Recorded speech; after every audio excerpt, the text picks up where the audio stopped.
Hello all welcome to my channel. ఈరోజు ఈ వీడియోలో చక్కెర పొంగలి టేస్టీగా ఎలా చేసుకుందామో చూద్దామండి.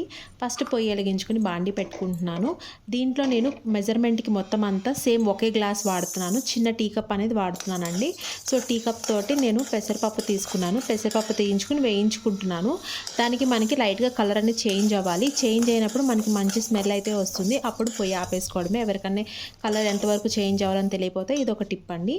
సో అది పక్కన పెట్టేసుకుంటున్నాను. సో అదే కప్ తోటి మళ్ళీ నేను రైస్ తీసుకుంటున్నాను. రైస్ కూడా లైట్గా వేయించుకుంటున్నాను. అది కూడా మనకి లైట్గా కలర్ చేంజ్ అవుతుంది. అప్పుడు మనం తీసి పక్కన పెట్టేసుకోవడమే.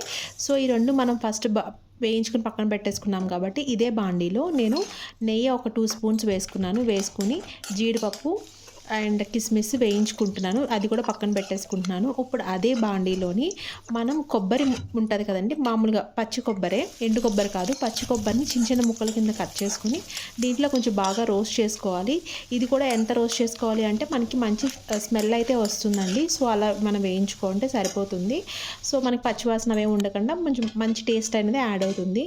సో ఇప్పుడు మనం ఈ చక్కెర పొంగలి చేయడానికి కొంచెం గిన్నె కింద బేస్ కొంచెం లావుగా ఉన్నది తీసుకున్నాను. అంటే పలుచగా ఉన్నది కాకుండా కొంచెం ఎక్కువ థిక్నెస్ ఉన్న గిన్నె అయితే తీసుకుంటే మనకి అడుగు అంటకుండా వస్తుందండి.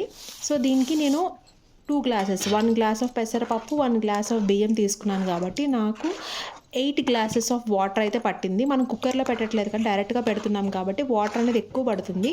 8 గ్లాసెస్ ఆఫ్ వాటర్ పెట్టుకుని దాంట్లో మనం ఈ పెసరపప్పు బియ్యాన్ని వేసి కలుపుకుంటూ మిక్స్ చేసేసి ఉడకనివ్వాలండి. అది మనం మధ్య మధ్యలో కలుపుతూ ఉండాలి, ఏమైనా అడుగు అంటుతుందేమో అన్నట్టుగా.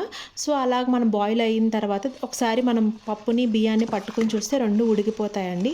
సో మనం ఫస్ట్ బియ్యం ఎలా వేయాలంటే, బియ్యం పొయ్యి మీద ఎసరు పెట్టినప్పుడు అది ఒక ఉడుకు వస్తుంది. ఆ ఉడుకు వచ్చినప్పుడు మనం పెసరపప్పు అనేది వేయాలి. రెండు ఒకేసారి అయితే వేయకూడదు.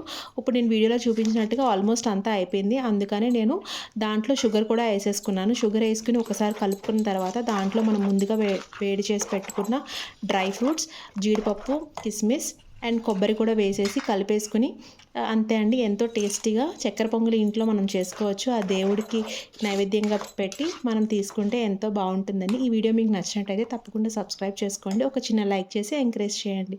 బాయ్.